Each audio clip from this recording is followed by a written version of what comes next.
ओम शांति।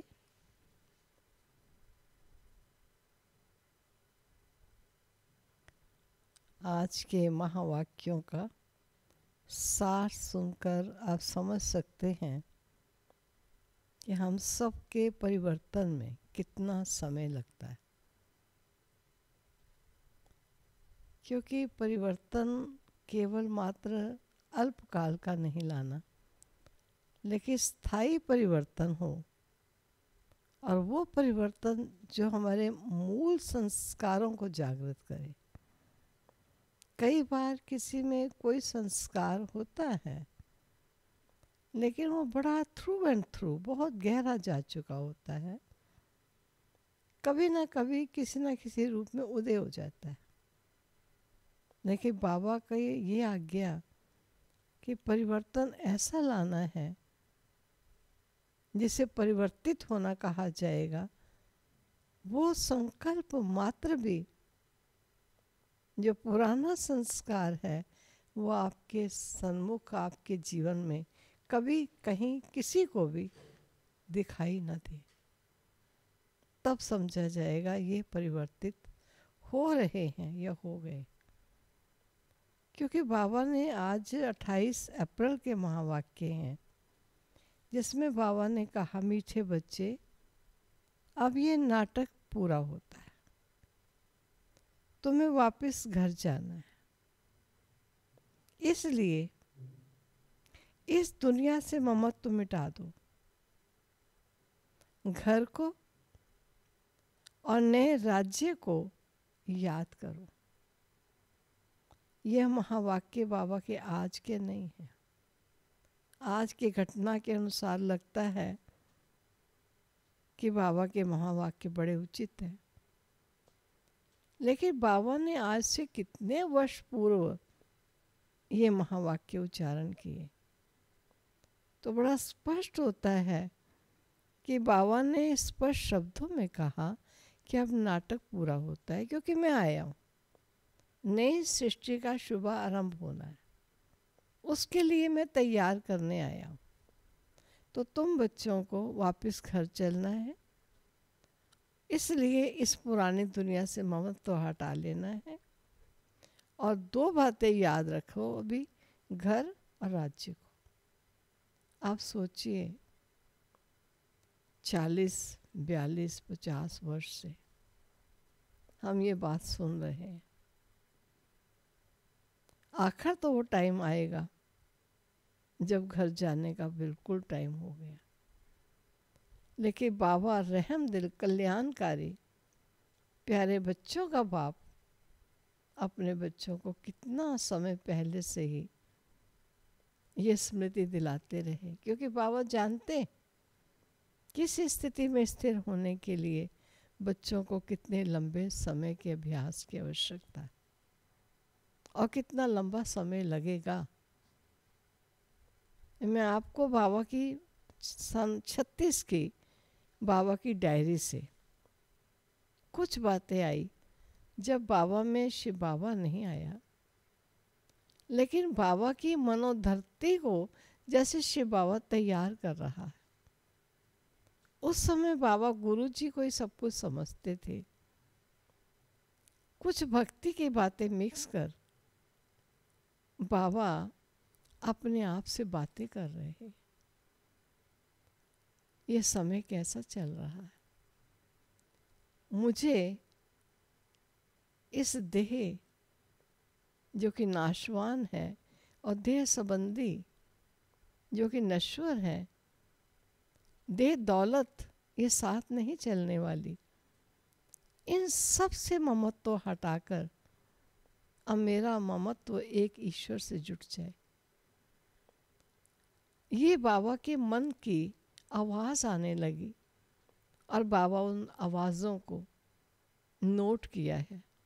ये हमारे पास किसी ने भेजी, लंबी हैं, मैं थोड़ी थोड़ी करके कभी सुना दूंगी, कि साकार बाबा ने अपने लौकिक जीवन में कितने समय से ये अभ्यास किया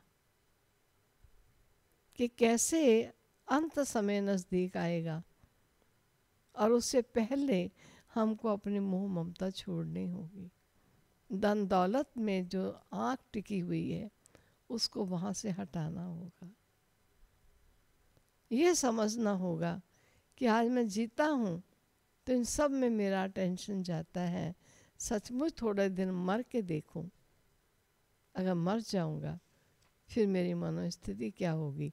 रियलिटी में जब मरूंगा तो सब कुछ होगा ही होगा, सब चलेगा, लेकिन कभी मर के देखूं तो सही, कैसे चलेगा। बहुत सुंदर बाबा ने, साकार ब्रह्मा बाबा ने अपने जीवन के कुछ दृष्टांत अनुभवों सहित लिखे हैं और उनकी डायरी से किसी ने हमको भेजे हैं।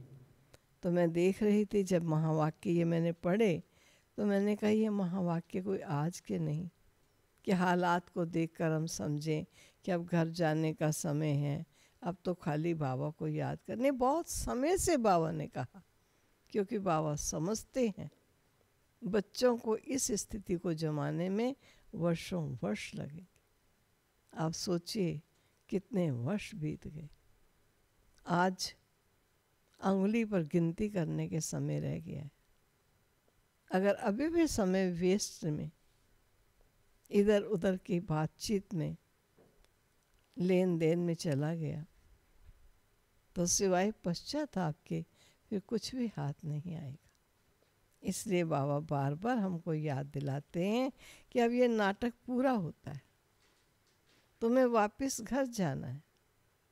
इसलिए कहता हूँ इस दुनिया से ममत्व मिटा दो, घर को और नए राज्य को याद करो। वो घर जो पवित्र घर है, जहाँ पवित्र बन के जाना है, वो राज्य जहाँ दैवी गुणों की प्रॉपर्टी हमारे साथ चलेगी, उसको याद रखना है। प्रश्न है, दान का महत्व कब है और उसका रिटर्न किन बच्चों को प्राप्त होता है? सोच लिया? दान का महत्व तब है जब दान की हुई चीज में ममत्व ना हो। अगर दान किया फिर याद आया तो उसका फल रिटर्न में प्राप्त नहीं हो सकता। भाई ये कारपेट जो मैंने यज्ञ में दिया मेरे को बहुत प्यारा था, मैं इसको बड़ा संभाल के रखती थी, इसको यूज़ नहीं करने देती थी। जब भी देखा फिर से याद आया, उसके प्रति वो प्यार, वो मोह की भावना गई। तो बाबा ने क्या कहा, उसका फल रिटर्न में प्राप्त नहीं हो सकता। दान होता ही है दूसरे जन्म के लिए। इसलिए इस जन्म में तुम्हारे पास जो कुछ है उससे ममत्व मिटा दो, ट्रस्टी होकर संभालो। यहाँ तुम जो ईश्वरीय सेवा लगाते हो, जो भी ईश्वरीय सेवा में लगाते हो, हॉस्पिटल व कॉलेज खोलते हो, उससे अनेकों का कल्याण होता है और उसके रिटर्न में 21 जन्मों के लिए मिल जाता है। रखता नहीं बाबा, 21 जन्मों के लिए उसके रिटर्न में मिल जाता है। फिर भी कहें ये सेंटर मैंने खोला है, ये पाठशाला मैंने खोली थी, ये इसमें सारे पंखे मैंने लगवाए थे, ये चीज़ मैंने बनाई थी, वो सब कहाँ गई? बाबा कहते हैं तुम्हारी 21 जन्मों के लिए जब तुमने लगाई तो 21 जन्मों के लिए वो तुम्हारी जमा हो गई। अब तुम फिर कहते हो वो मैंने ये किया था, मैंने ये किया, तो अभी तक तुम्हारी वो स्मृति में, इसका मतलब अभी तक तुमने उसे अपनी बुद्धि रूपी तिजोरी में संभाल कर रखा हुआ है। पहले तो केवल घर के मकान में रखा था, अब आपने बुद्धि की तिजोरी में रखा हो, तो रिटर्न क्या मिलेगा? आपके पास ही तो चीज़ पड़ी है। तो ये बाबा की बातों को समझना है। ओम शांति। बच्चों को अपना घर और अपनी राजधानी याद है? पूछ रहे हैं बाबा, प्रश्न है। घर, परम धाम और अपनी राजधानी सत्यों की सृष्टि याद है? यहाँ जब बैठते हो तो बाहर के घर, घाट, धंधा, दूरी आदि का ख्यालात नहीं आना चाहिए। बस अपना घर ही याद आना है, थोड़े टाइम के लिए भी। जब क्लास में आके बैठते हैं तब हमारी मनोस्थिति ये हो, तब घर, घाट, धंधा, धोरी आदि याद नहीं आना चाहिए, बस अपना घर ही याद आना चाहिए। अब इस पुरानी दुनिया से नई दुनिया में रिटर्न है। ये पुरानी दुनिया तो खत्म हो जानी है, सब सुहा हो जाएगा। आग में जोरों से आग लगेगी, सब कुछ सुहा हो जाएगा। जो कुछ इन आंखों से देखते हो, मित्र संबंधी आदि, सब खत्म हो जाने हैं। ये ज्ञान बाप ही रूहों को समझाते हैं। बच्चों, अब वापस अपने घर चलना है। नाटक पूरा होता है। ये है ही 5000 वर्ष का चक्र। दुनिया तो है ही, परंतु उनको चक्र लगाने में 5000 वर्ष लगते। दुनिया खत्म नहीं हो जाएगी, पुरानी से नई और नई से पुरानी होती, और एक चक्र लगाने में 5000 वर्ष लगते। जो भी आत्माएं हैं सब वापस चली जाएंगी, ये पुरानी दुनिया ही खत्म हो जाएगी। बाबा बहुत अच्छी तरह हर एक बात समझाते। कोई कोई मनहूस होते हैं तो मुफ्त अपनी जायदाद गवा बैठते। भक्ति मार्ग में दान पुण्य तो करते हैं ना। कोई ने धर्मशाला बनाई, कोई ने हॉस्पिटल बनाया, बुद्धि में समझते हैं इनका फल दूसरे जन्म में मिलेगा। बिगर कोई आश, अनासक्त हो कोई करे, ऐसा होता नहीं। बहुत कहते हैं फल की चाहना हम नहीं रखते, परंतु नहीं, फल अवश्य मिलता है। चाहना रखो या ना रखो, फल अवश्य मिलता है। समझो कोई के पास पैसा है, उनसे धर्माऊ दे दिया तो बुद्धि में ये रहेगा हमको दूसरे जन्म में मिलेगा। और अगर ममत्व तो गया, मेरी ये चीज़ है, ऐसा समझा, तो फिर वहाँ नहीं मिलेगा।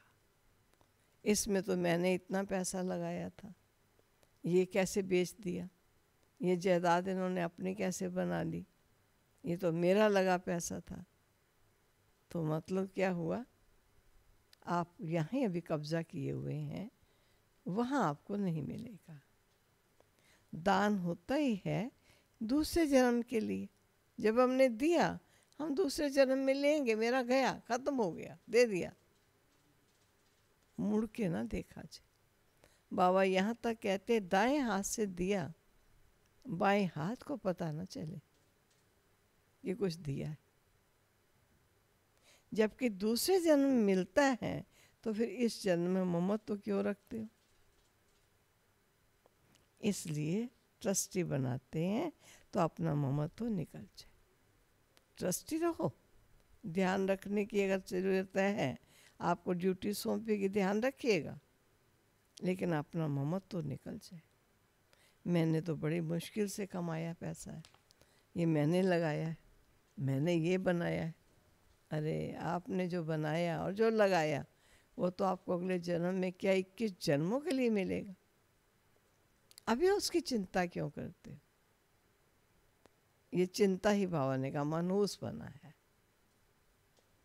कोई अच्छे शाहूकार के घर में जन्म लेते हैं तो कहेंगे उसने अच्छे कर्म किए। कोई राजा रानी के पास जन्म लेते हैं कि दान पुण्य किया है, परंतु वह अल्पकाल एक जन्म की बात है। अभी तो तुम ये पढ़ाई पढ़ते हो, जानते हो इस पढ़ाई से हमको ये बनना है, तो दैवी गुण धारण करने हैं। यहाँ दान जो करते हो उनसे रूहानी यूनिवर्सिटी हॉस्पिटल खोलते हैं। दान किया तो फिर उनसे ममत्व तो मिटा देना चाहिए, क्योंकि मनुष्य करता है मान नाम शान को चाहता है। कई बार ये चाहना भी ट्रस्ट ही नहीं है, ममत्व तो नहीं मिटा। उसको याद है मैंने ये किया है, क्योंकि तुम जानते हो हम 21 जन्मों के लिए बाप से लेते हैं। ये बाप मकान आदि बनाते हैं, ये तो टेम्पोररी है, नहीं तो इतने सब बच्चे कहाँ रहेंगे।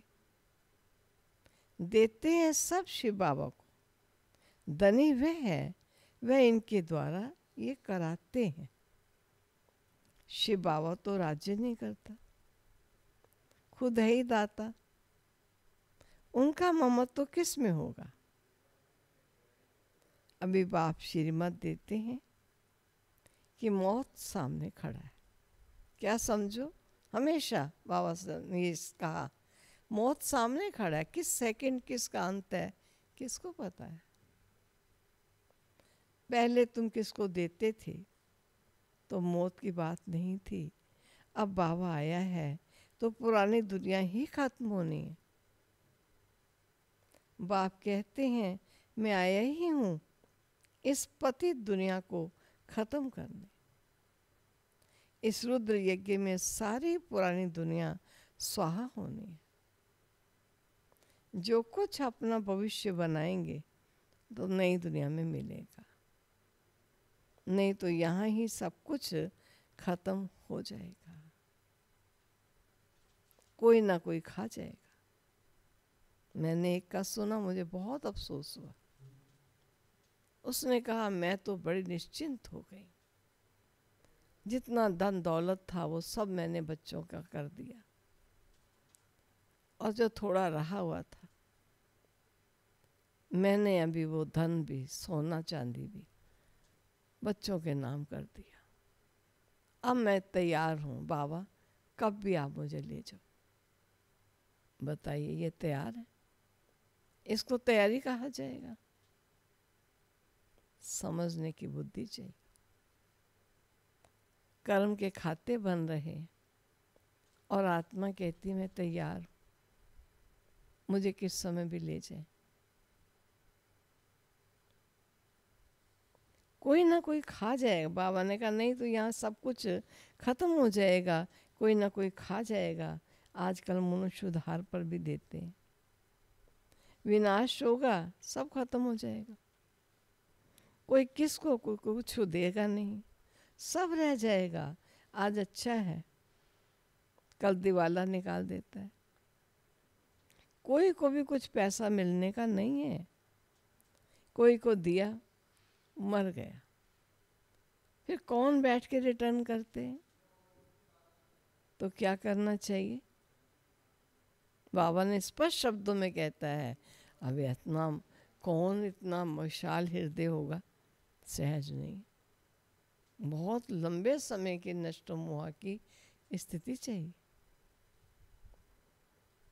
भारत के 21 जन्मों के कल्याण के लिए और फिर अपने 21 जन्मों के कल्याण के लिए उसमें लगा देना चाहिए। तुम अपने लिए ही करते हो ना। जानते हो श्रीमत पर हम ऊंचा पद पाते हैं, जिससे 21 जन्म सुख शांति मिलती। इनको कहा जाता है अविनाशी बाबा की रूहानी हॉस्पिटल और यूनिवर्सिटी, जिससे हेल्थ, वेल्थ और हैप्पीनेस मिलती है। कोई को हेल्थ है, वेल्थ नहीं, तो हैप्पीनेस रह नहीं सकती। दोनों हैं तो हैप्पी भी रहते हैं। बाप तुमको 21 जन्मों के लिए दोनों देते हैं, वो 21 जन्मों के लिए जमा करना है। बच्चों का काम है युक्ति रचना। बाप के आने से गरीब बच्चों की तकदीर खुल जाती है। बाप है गरीब निवाज। शाहूकारों की तकदीर में ही ये बातें नहीं हैं। इस समय भारत सबसे गरीब है। जो शाहूकार था वही गरीब बना है। इस समय सब पाप आत्माएं, जहाँ पुण्य आत्मा वहाँ पाप आत्मा एक भी नहीं होती। वह सतयुग सतो प्रधान समय है और ये कलयुग तमो प्रधान समय। तुम अभी पुरुषार्थ कर रहे हो सतो प्रधान बनने का। बाप तुम बच्चों को स्मृति दिलाते हैं तो तुम समझते हो बरोबर हम ही स्वर्गवासी थे, फिर हमने 84 जन्म लिए, बाकी 84 लाख योनियां तो गपोड़ा है। क्या इतना जन्म जानवर योनि में रहे? ये पिछाड़ी का मनुष्य का मर्तबा है, ये समझते हो? क्या वापस जाना है? क्या समझते हो? अब बाप समझाते हैं बच्चे मौत सामने खड़ा है। 40-50 हजार वर्ष नहीं है। मनुष्य बिल्कुल घोर अंधेरे में है। इसलिए कहा जाता है पत्थर बुद्धि। अभी तुम पत्थर बुद्धि से पार्स बुद्धि बनते हो। ये बातें को सन्यासी आदि थोड़ी बता सकते हैं। ये सन्यासी नहीं बता सकते हैं। अब तुमको बाप स्मृति दिलाते कि वापस जाना है। जितना हो सके अपना बैगेज ट्रांसफ़र कर दो। छोड़ छाड़ के जंगल चले गए, कोई बड़ी बात नहीं, लेकिन जो तेरा है उसको अपनाओ और उसे ट्रांसफ़र करो भविष्य जन्म जन्मांतर के प्रारब्ध पाने के लिए। मुझे याद है एक भाई थे, बहुत अमीर सेठ का बेटा था, लेकिन जब ज्ञान में चला तो पिता ने उसको कुछ नहीं दिया। कहा मैं तुझे कुछ नहीं दूंगा। बाबा ने कहा नहीं बेटा, कोशिश करो पिता से संबंध जोड़ो, पिता से प्रॉपर्टी का मालिक बनो। ये तेरे भाग्य को चमकाने के लिए बहुत ज़रूरी है। ठीक है, बिना दूध के गाय दान कोई करता है और दूध वाली गाय दान करने में फ़र्क तो है ना। तो बाबा ने कहा जितना हो सके अपना बैगेज ट्रांसफ़र कर दो। बाबा ये सब लोग हम सतयुग में 21 जन्मों के लिए पालेंगे। बाबा नहीं जानता है ये मेरे बच्चे को क्या क्या आवश्यकता है। वो ऐसे ही नहीं ले लेता, बहुत हिसाब लगाता है। ये बाबा भी तो दान पुण्य करते थे, बहुत शौक था। चाचा के पास जाके बैठते थे साकार बाबा और दान पुण्य खूब करते थे। व्यापारी लोग 2 पैसा धर्माऊ निकालते हैं, बाबा 1 आना निकालते थे। कोई भी आए तो दरवाजे से खाली ना जाए। ये साकार बाबा का जीवन था। अभी भगवान सन्मुख आए हैं, ये किसको पता नहीं है। मनुष्य दान पुण्य करते करते मर जाएंगे, फिर कहाँ मिलेगा? पवित्र बनते नहीं, बाप से प्रीत रखते नहीं। बाप ने समझाया है यादव और कौरवों की विनाश काले विपरीत बुद्धि, और पांडवों की है विनाश काले प्रीत बुद्धि। यूरोपवासी सब यादव है जो मूसल आदि निकालते रहते हैं। शास्त्रों में तो क्या क्या बातें लिख दी हैं, ढेर शास्त्र बने हुए हैं ड्रामा प्लान अनुसार। ये भी ड्रामा के प्लान अनुसार बनने ही थे, सो बने हैं। इसमें प्रेरणा आदि की बात नहीं है। प्रेरणा माना विचार, बाकी ऐसे थोड़ी है बाप प्रेरणा से बढ़ाते, बाप समझाते हैं। ये भी एक व्यापारी था जिस स्थान में बाबा आए, शिव बाबा आए। अच्छा नाम था, सभी इज्जत देते थे। बाप ने प्रवेश किया और इसने गाली खाना शुरू कर दिया, क्योंकि जो कुछ बाबा इनके मुख से बोलते थे, जो फॉलो करते थे और जो फॉलो नहीं करना चाहते थे, वो समझते ही यह दादा कहता है, तो गाली बाबा को बहुत देते थे। शिव बाबा को जानते नहीं, ना उनको गाली दे सकते, गाली ये खाते हैं। कृष्ण ने कहा ना, मैंने ही माखन खायो। ये भी कहते हैं काम तो सब कुछ बाबा का है, मैं कुछ नहीं करता हूँ, जादूगर वो है, मैं थोड़ी हूँ। मुफ्त में इनको गाली दे देते हैं। हमने कोई को भगाया क्या? किसको भी नहीं कहा कि तुम भाग कर आओ। हम तो वहाँ थे, ये आप पे भाग कर आ गए। मुफ्त में दोष डाल दिया। आकर्षण वो कर रहा है, यज्ञ स्थापना उसने की है, और आकर्षण करके आत्माओं को ईश्वर के यज्ञ निर्माण करने के निमित्त इन आत्माओं को भेज रहा है। साकार तो स्वयं देख देख कर आश्चर्य खाते थे, सब क्या हुआ। कितनी गाली खाई, क्या क्या बातें शास्त्रों में लिख दी हैं। बाप समझाते हैं ये फिर भी होगा। यह है सारी ज्ञान की बातें, ज्ञान की बातें।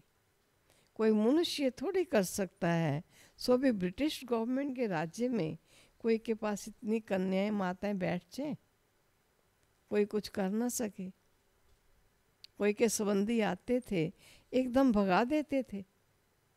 बाबा तो कहते थे भले इनको समझा कर ले जाओ, मैं कोई मना थोड़ी करता हूँ, परंतु किसकी हिम्मत नहीं होती थी।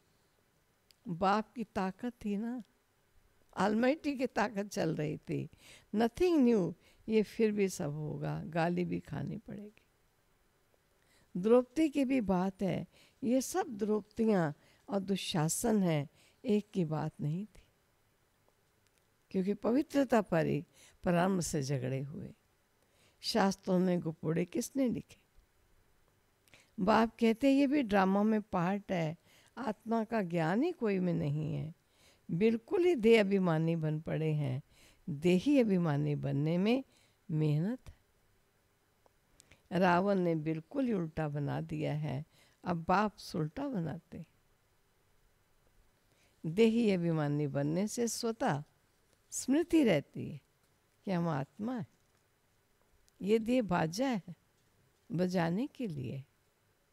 ये स्मृति भी रहती तो दैवी गुण भी आते जाते। तुम किसको दुख भी नहीं दे सकते। भारत में ही लक्ष्मी नारायण का राज्य था, 5000 वर्ष की बात है। अगर कोई लाखों वर्ष कहता है तो घोर अंधेरे में है। ड्रामानुसार जब समय पूरा हुआ है, तब बाप फिर से आया है। अब बाप कहते हैं हमारी श्रीमत पर चलो, मौत सामने खड़ा है। फिर अंदर की जो कुछ आशा है वह रह जाएगी, मरना तो है जरूर।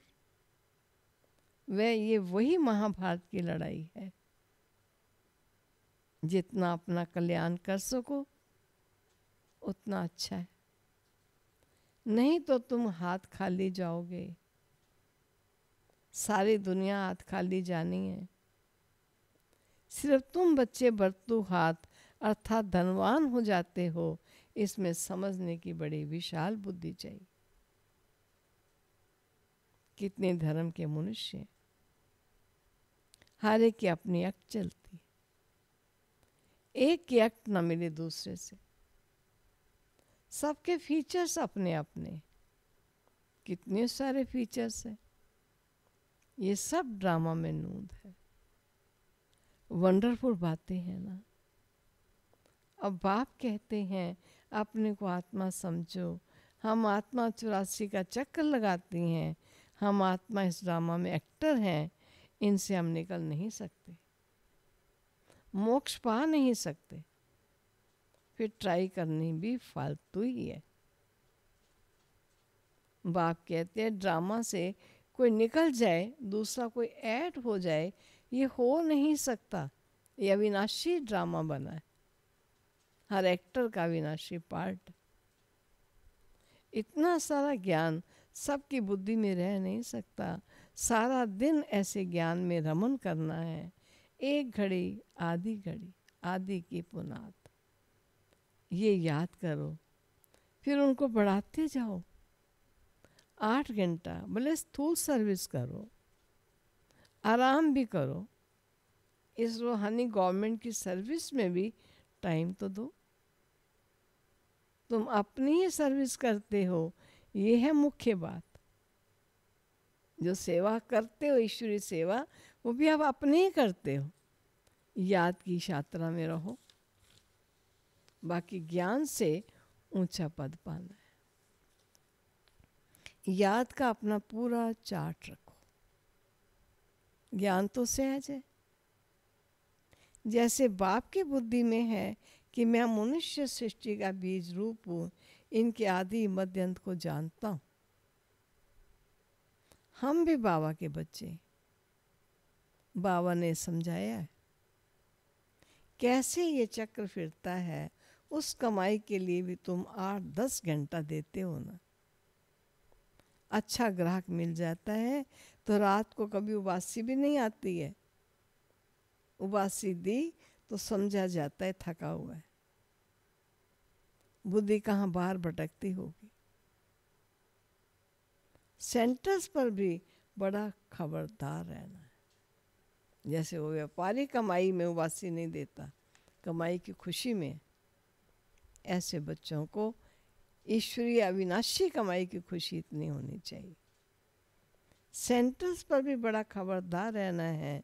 जो बच्चे दूसरों का चिंतन नहीं करते हैं, अपनी पढ़ाई में मस्त रहते हैं, उनकी उन्नति सदा होती रहती है। तुम्हें दूसरों का चिंतन कर अपना पद भ्रष्ट नहीं करना है। ठीक है, सेवा पर है, सेवा कीजिए, लेकिन जिनकी सेवा करते उन्हीं का चिंतन रहे और अपने स्वचिंतन को स्मृति में ना लाए तो क्या फ़ायदा हुआ। तो बाबा ने कहा है दूसरों का चिंतन कर अपना पद भ्रष्ट नहीं करना। Hear no evil, see no evil, talk no evil. कोई अच्छा नहीं बोलता है तो एक कान से सुन, दूसरे कान से निकाल दो। हमेशा अपने को देखना चाहिए, ना कि दूसरे को। अपनी पढ़ाई नहीं छोड़नी चाहिए। बहुत ऐसे रूठ पड़ते, आना बंद कर देते, फिर आ जाते। नहीं आएंगे तो जाएंगे कहाँ। स्कूल तो एक ही है। अपने पैर पर कुल्हाड़ा नहीं लगाना। तुम अपनी पढ़ाई में मस्त रहो, बहुत खुशी में रहो। भगवान पढ़ाते, बाकी क्या चाहिए। भगवान हमारा बाप, टीचर, सतगुरु है। उनसे ही बुद्धि का योग लगाया जाता है। वह है सारी दुनिया का नंबर 1 माशूक, जो तुमको नंबर 1 विश्व का मालिक बनाते। बाप कहते हैं तुम्हारी आत्मा बहुत पतित है, उड़ नहीं सकती, पंख कटे हुए हैं। रावण ने सभी आत्माओं के पंख काट दिए हैं। शिव बाबा कहते हैं मेरे बिगर कोई पावन बना नहीं सकता। सब एक्टर्स यहाँ हैं, वृद्धि को पाते रहते हैं, ऊपर से और आते जाते हैं, यहाँ वृद्धि को पाते रहते हैं, वापस कोई जाता नहीं। सुना? अच्छा, मीठे मीठे सिक्के लदे बच्चों प्रति माता पिता बाप दादा का याद प्यारा गुड मॉर्निंग। रूहानी बाप की रूहानी बच्चों को नमस्ते। रूहानी बच्चों की रूहानी बाप को नमस्ते। धारणा के लिए मुख्य सार, स्वयं के चिंतन और पढ़ाई में मस्त रहना है, दूसरों को नहीं देखना है। अगर कोई अच्छा नहीं बोलता है तो एक कान से सुन, दूसरे से निकाल देना है। रूठ करके पढ़ाई नहीं छोड़नी। क्यों? हट्टी एक ही है, जाएंगे कहाँ? दूसरा, जीते जी सब कुछ दान करके अपना ममत्व तो मिटा देना है। हो जाओ ट्रस्टी, ममत्व तो मिटा दो। पूरा विल कर ट्रस्टी बन, हल्का रहना है। देही अभिमानी बन, सर्व दैवी गुण धारण करने। वरदान, अपने मूल संस्कारों के परिवर्तन द्वारा, जो कुछ ओरिजिनल संस्कार बन चुके बहुत पुराने, उन्हें अपने संस्कार पुराने कह देता है। अपने मूल संस्कारों के परिवर्तन द्वारा विश्व परिवर्तन करने वाले उदाहरण स्वरूप भव। क्या इसका स्पष्टीकरण है? हर एक में जो अपने मूल संस्कार है, जब देह अभिमान में आए तो जो मूल संस्कार बना ले, जिसको नेचर कहते हो, जो समय प्रति समय आगे बढ़ने में रुकावट डालता है, उस मूल संस्कार का परिवर्तन करने वाले उदाहरण स्वरूप बनो, तब संपूर्ण विश्व का परिवर्तन होगा। अब ऐसा परिवर्तन करो जो कोई ये वर्णन ना करे कि इनका ये संस्कार तो शुरू से ही है। जब परसेंटेज में अंश मात्र भी पुराना कोई संस्कार दिखाई ना दे, वर्णन ना हो, तब कहेंगे यह संपूर्ण परिवर्तन के उदाहरण स्वरूप है। स्लोगन, अब प्रयत्न का समय बीत गया। अब कौन सा समय बीत गया? प्रयत्न का समय बीत गया। इसलिए दिल से प्रतिज्ञा कर जीवन का परिवर्तन करो।